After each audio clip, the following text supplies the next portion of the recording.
हरे कृष्णा, राधे राधे। आज हमने छठी में अपने लाला के लिए देखिए कितनी तरह के का पकवान बनाए हैं। यानी कि हमारे कच्चे जो कच्चा भोग होता है ना, हमने वो बनाया है। तो उसमें हमने बनाई है रोटियां। ये देखिए इस तरह से मैंने रोटियां सेकी जल्दी जल्दी, और पहले ही मैं बना चुकी हूँ।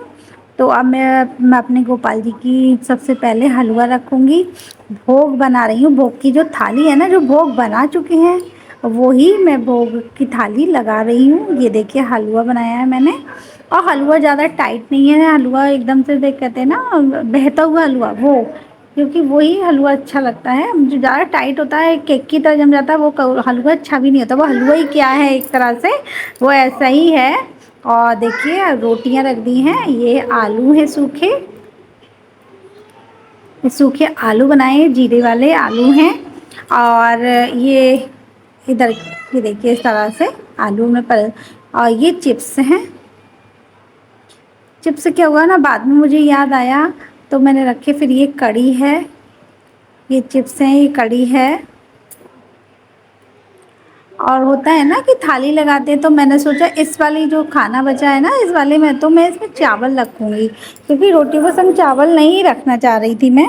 तो मैंने इसमें ही फिर चावल रखे अपने, जो लाला के लिए चावल बनाए थे, कड़ी चावल और हलवा। और क्या नाम है, सूखे आलू थे, काट करके आलू बनाए थे मैंने, उबाल के नहीं बनाए थे।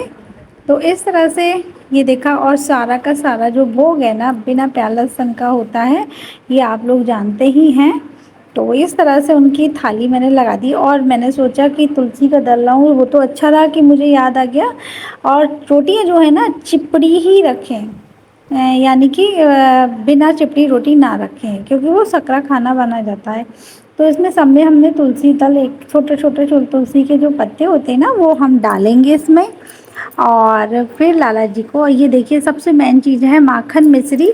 मैंने माखन मिश्री शाम को खुद ही, जो मैंने ये कड़ी बनाई है ना, इसके जो छाछ जो होता है उसमें मैंने उसी का मक्खन निकाला। और देखिए सब चीज़ें हो गई। ये चावल है, ये मैं आपको बता रही हूँ, सारा भोग हो चुका है, कंप्लीट थाली लग चुकी है। और अब हम करते हैं पूजा की तैयारी। तो बड़ा अंदर से बहुत खुशी मिलती है गोपाल जी की छठी करते हुए, उनका जन्म उत्सव मनाते हुए, तो बहुत अच्छा लगता है। और देखिए इस तरह से मैंने फिर क्या करा, दिया जलाया। और ये लोटा जो है ना, मैंने थोड़ा साइड को रख दिया, क्योंकि बहुत छोटा सा स्टूल है, मैंने उस पे ही गोपाल जी को बिठाया है। और देखिएगा इस तरह से मैंने सबसे पहले उनके तिलक लगाया, क्योंकि कोई भी शुभ अवसर होता है उसमें तिलक तो ज़रूर ही लगता है। और लाला के, दोनों लालाओं के तिलक लगाने के बाद मैंने फिर क्या करा, दिया जलाया। दिया जलाने के बाद में फिर देखिए इस तरह से लाला की पगड़ी हट गई थी, और मैंने दिया जलाने के बाद ये काजल पाल करके और फिर लाला की आँखों में लगाया। देखिए आप लोगों को इस तरह से, वही लाला के थोड़ा फैल गया था ना, तो मैं उनको थोड़ा सेट कर रही थी उनकी आँखों को। और फिर जो काजल बचता है ना, वो आप अपने घर के बच्चों को, अपने आप सब लगा सकते हैं, ऐसा कुछ नहीं है।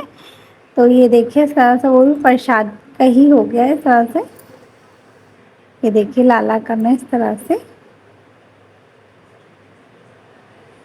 और फिर हम पूजा कर रहे हैं गणेश जी की, पहले आरती करते हैं। ये मंदिर की पूजा है हमारी।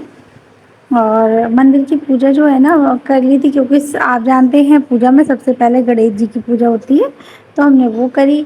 फिर हमने लाला की पूजा स्टार्ट करी, आरती करी, आरती कुंज बिहारी की। और जितने भी देवी देवता हैं ये हमने लगाया अपने लाला का पालना, और ये हमने रख दिया भोग। तो देखिए इस तरह से भोग की थाली जो है ना वो वहीं रख दी, और हम आरती कर रहे हैं। हस्बैंड ने ना दूसरा दिया उठा लिया, क्योंकि मंदिर का अलग था, गोपाल जी का अलग, उन्होंने भी उसी को उठा के पूजा करनी शुरू कर दी। और देखिए मेरा सूट नहीं आ पाया था किसी कारण से, तो मैंने ये येलो वाला ही मुझको पहनना पड़ा। उसका लाइट कलर है, वैसे तो है येलो लेकिन लाइट है। हस्बैंड ने बोला अब बेटी कह रही है मैं भी आरती करूँगी, तो वो कुछ ना पूजा का सामान खींचा खाची करती है, तो इसलिए थोड़ा बच्चा है छोटा, तो इसलिए बस थोड़ा सा दे रही, और फ़ोन मांगने की जिद कर रही थी। और ये देखिएगा हमने लाला का भोग लगाया था। मैं हस्बैंड से मना कर रही थी कि भोग का जैसे भोग लगाते हैं ना उसका वीडियो नहीं बनाना, लेकिन उनको पता नहीं था, उन्होंने फिर भी बना लिया, मैंने मना करा था। और देखिए हम इस तरह से नौछावर करते हैं अपने लाला की, जैसे हम बच्चे की नौछावर अपने की करते हैं ना, ये शुभ अवसर पे ही की जाती है। और ये हम मंदिर में दे देते हैं या पंडित जी को। भोग जो होता है वो हम सब खा लेते हैं, यानी कि भोग का प्रसाद हो जाता है। इस तरह से भोग लगा रहे थे सॉरी, देखिएगा इस तरह से ये हमारा हो गया भोग का, हलवा वगैरह सब चीज़ का हमने भोग लगाया है।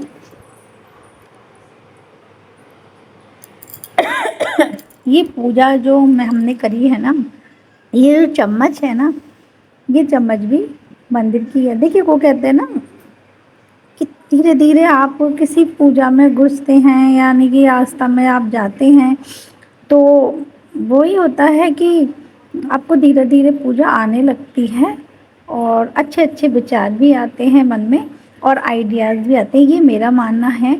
मैं भी काफ़ी टाइम से अपने कान्हा जी की छठी और जन्मदिन उनका सब करती हूँ। जैसे जैसे जो मुझे आता है, मैं कोई इतना विशेष मुझे नहीं आता है, लेकिन फिर भी जो आता है मैं करती हूँ। मेरे से ज़्यादा भी लोग पूजा पाठ करने वाले हैं, लेकिन मेरे ये है मैंने लाला को अपने पालने में बिठाया और फिर हमने देखिए उनको झूला झुलाया। और झूला जब झुलाया तो हमने सोचा थोड़े से हम गीत कर लें, तो जो भी था ना, चलिए हमने सोचा कि दो चार भजन कर लिए जाएं छठी के। तो वैसे तो कोई नहीं, मैं अकेली ही थी, तो मैं थी, हस्बैंड जो थे वो भी खड़े थे, बच्चे भी थे। तो इसी तरह से हमने सोचा कि चलिए क्या करें, दो चार भजन ही कर लेते हैं, फिर कान्हा को भी अच्छा लगेगा। झूला झुलाना ज़रूर चाहिए आप लोग, जी बिल्कुल ना भूलें कि छठी वाले दिन झूला झुलाया जाता है। अगर आपके पास झूला भी ना हो ना, तो उनको हाथों में लेकर के भी झूला झुला सकते हैं आप उनका, किसी भी चीज़ का, यानी कि साड़ी का भी झूला डाल करके, और जैसे बच्चे को पालने में झुलाते हैं ना वैसे झुलाते हैं। तो इस तरह से देखिए लाला को कहते हैं ना खुशी होती है तो घर में ढोल मजीरे बजते हैं, इसी तरह से हमारे भी लाला हुए तो हमको भी बहुत खुशी हो रही है। तो इसलिए हमने सोचा कि हम भी भजन करते हैं, वैसे तो किसी को नहीं बुलाते हैं। जन्मे है कृष्ण कन्हैया यशोदा मैया ले लो भलैया रे, जन्मे है कृष्ण कन्हैया यशोदा मैया छठी मनाए रे, छठी छठी मनाए रे, यशोदा मैया छठी मनाए रे, चांदी की चौकी पे लाला बिठा ले ले हैं सारी बलैया, यशोदा मैया छठी मनाए रे, ले ले हैं सारी बलैया, यशोदा मैया छठी मनाए रे। सबसे देखिए मैं आपको बताऊं अचानक ही कैसे मेरे मुंह से इतने सारे भजन निकल आए, इस चीज़ के लिए मैं खुद भगवान का मन से शुक्रिया करती हूँ। पता ही नहीं किस तरह से मुझे भजन याद आ गए। ज़्यादा तो मैं इसमें रिकॉर्डिंग नहीं कर पाई हूँ भजन की, बस एक आधा ही कर पाई हूँ। तो अगर आपको हमारी वीडियो ज़्यादा से ज़्यादा अच्छी लगे तो लाइक कर दीजिएगा और सब्सक्राइब कीजिएगा। और देखिए अचानक ही ये सब कैसे हो गया मुझको खुद नहीं पता, इतनी जल्दी जल्दी तैयारी कैसे हो गई। हरे कृष्णा।